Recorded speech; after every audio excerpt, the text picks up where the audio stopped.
So, skeletal muscle. We're talking skeletal muscle. So, first of all, here's your muscle.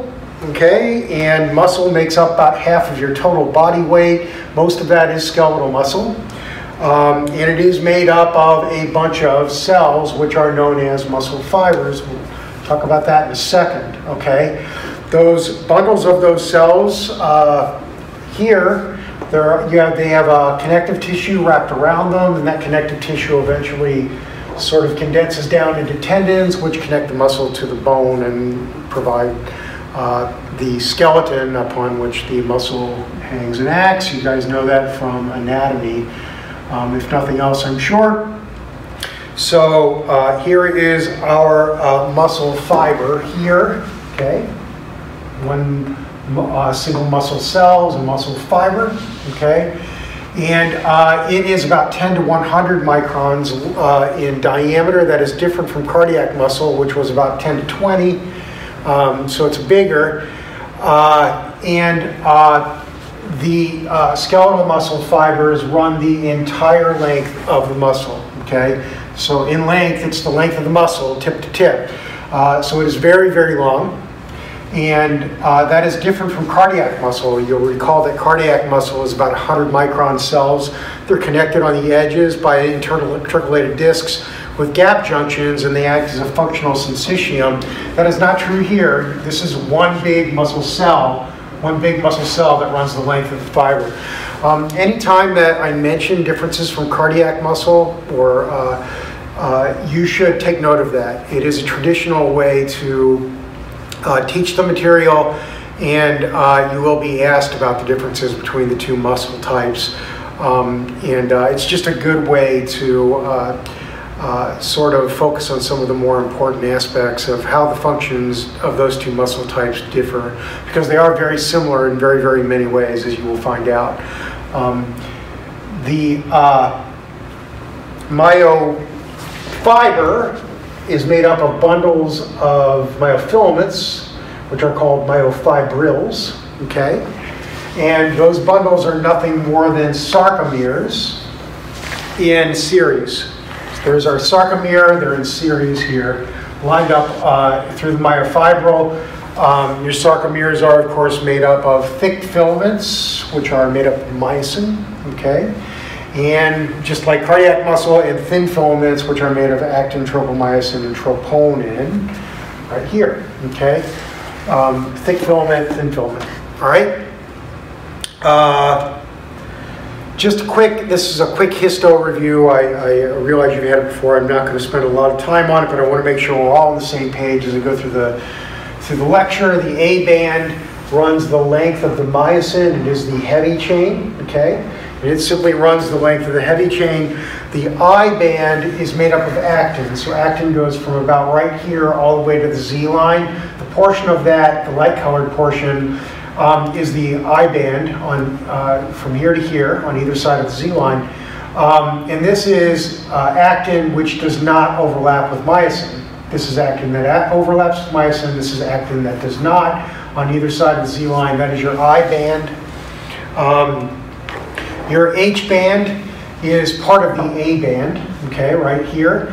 And it is myosin, which is actin-free. So this is actin from here all the way to here. And then you've got some myosin in here, which is a little bit lighter colored, that doesn't have any overlap with actin. That is your H zone, or your H band. And Z line runs here transversally through the myofibril. And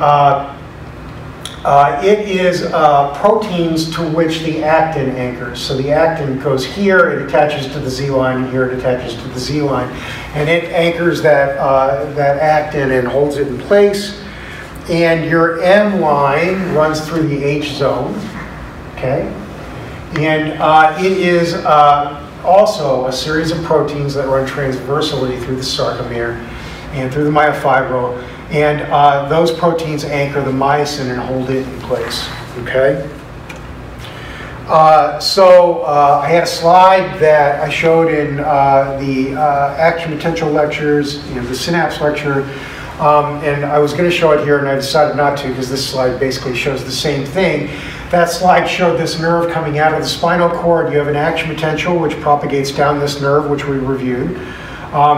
And it hits this end terminus here and initiates excitation in the neuromuscular junction, which is here, and we talked about that. So very quickly, the action potential opens N-type calcium channels, allows calcium to come in. Calcium allows the vesicles in this terminus, with the neurotransmitter, which is acetylcholine for the neuromuscular junction. It allows those vesicles to fuse to the nerve terminus, the presynaptic membrane, and exocytosis takes place. Acetylcholine is dumped into the junction. It diffuses across. It's a very small, narrow space. The top of these synaptic folds has acetylcholine receptors. The acetylcholine binds to those, and those receptors are also channels. And so the channels open, they allow sodium in and a little bit of potassium to come out. The net effect is depolarization of the membrane. You get an end plate potential. It hits threshold, and that opens sodium channels, and you fire an action potential which diffuses unidirectionally away from the synapse, okay? And don't forget that you have acetylcholinesterase at the bottom of these folds, and when this process is over and you want to terminate the excitation, the acetylcholinesterase destroys the acetylcholine, okay? So your action potential propagates away, and it propagates down into T-tubules. Again, very similar to cardiac muscle. And this is the T system here. The T-tubules, here's the cell membrane. The T-tubules are invaginations of cell membrane. And literally you have holes here, and this is all extracellular space in here. The T-tubule comes down and sort of wraps itself a little bit around the myofibril, which is here, okay? Here is, again, our transverse tubule, our T-tubule. In these two diagrams, it's pink in here. And what's inside this T-tubule is essentially extracellular space with calcium in it. And so what happens is your body has decided that in these big cells, like the skeletal muscle cells, it's much better to bring the calcium down to the myofilaments, because if you open channels in the cell membrane and they had to diffuse 10 to 100 microns into the middle of the cell where the myofilaments are, you're going to get a very slow contraction in the middle of that muscle fiber. And so by bringing the calcium down, or in this case, really bringing the voltage down in the form of the sarcolemmal membrane, you're bringing that voltage down into the middle of the fiber, and that's allowing SR calcium release to be initiated right on top of the myofibrils. So instead of, so the SR calcium is released like right there, instead of being released sort of at the membrane and then having to diffuse in, okay? So having said that, this is your sarcoplasmic reticulum, and it wraps around the myofilaments. There are a lot of sarcoplasmic reticulum calcium pumps here to take calcium up once contraction is done and you're starting relaxation. And though the sarcoplasmic reticulum has what is called lateral sacs, which come very close to the T-tubule, and where they become very close in apposition to the T-tubule, that's where the action takes place in terms of excitation, contraction, coupling. So one more thing to point out about this particular figure, the T-tubules actually run down and they hit this fiber and run along the border between the I band and the A band here. And you can actually see them in a microscope running in duplicate down the middle of this sarcomere, so that you've got calcium release on either end of this heavy myofilament, and that calcium is diffusing out from two spots right in the middle of the sarcomere where the action is. That's different from cardiac muscle. Skeletal muscle tends to be more specialized for contraction. There are little increases in efficiency here and there, and this is one of those. Cardiac muscle, the T-tubule comes down along the Z line and hits the fibers at the Z line. Here you've got two that actually, you've got them right where the action is, running right down in between the two Z lines instead. So a little bit of a change, another little difference between cardiac muscle and skeletal muscle. So here is your lateral cisterna, your lateral sacs of SR, Here's your T-tubule. Your action potential is coming down the T-tubule, okay? And it is exciting the membrane here, and see where the lateral sac comes right close to the T-tubule. This is the TSR junction, and this is where all the action takes place for excitation, contraction, coupling. So in the T-tubule membrane, the sarcolemmal membrane, the cell membrane, we have these voltage sensors or depolarization sensors, also called DHPR or DHP receptors, because they bind to hydropyridines, which, as you guys know, are calcium channel blockers. And these are, in fact, calcium channels, but you can ignore that because the calcium influx when these open up is very low, very small, and very slow, and does not contribute significantly to contraction. So you can basically forget about the fact that they're actually calcium channels. Their job is to change conformation when the voltage comes down, and I'll get that in a second. Here we have ryanodine receptors in the sarcoplasmic reticulum membrane. Those, as you'll recall, are SR calcium release channels, and your calcium release is going to obviously take place through those channels. So your action potential comes down your T-tubule membrane.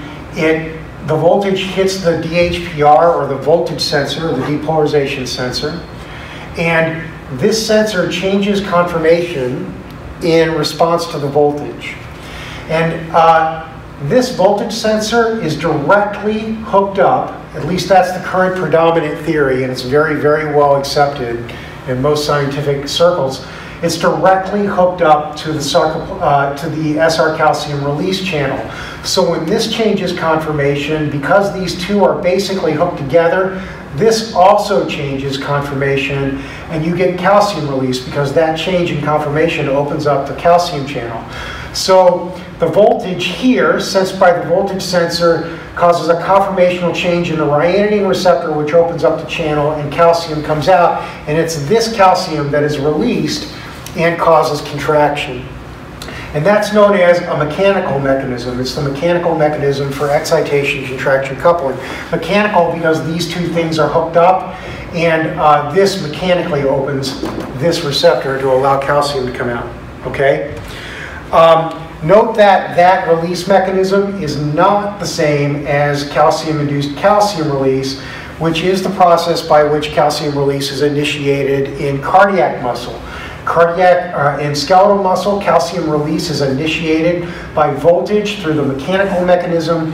And cardiac muscle, it is initiated through calcium-induced calcium release, where calcium, significant calcium, actually comes in and accumulates in this junctional space, and the calcium binds this ryanodine receptor, and it's the calcium binding that opens this receptor.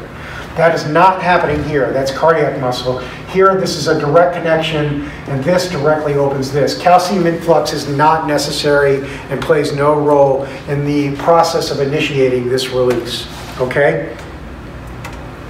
So in summary, we have an end-plate potential generated at the neuromuscular junction by acetylcholine release from the presynaptic membrane.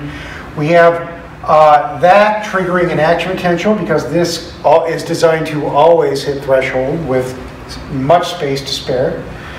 And an action potential is fired. It propagates into the T system where the DHPR changes conformation and directly opens the ryanodine receptor, and calcium is released from the SR. All right, so that's our first video for this lesson. And in the next two lessons, we'll go over how contraction takes place. Again, you're going to find that to be very similar to cardiac muscle. And then we'll go over how force of contraction is altered in the third and last video of this lesson. All right, thank you for your attention.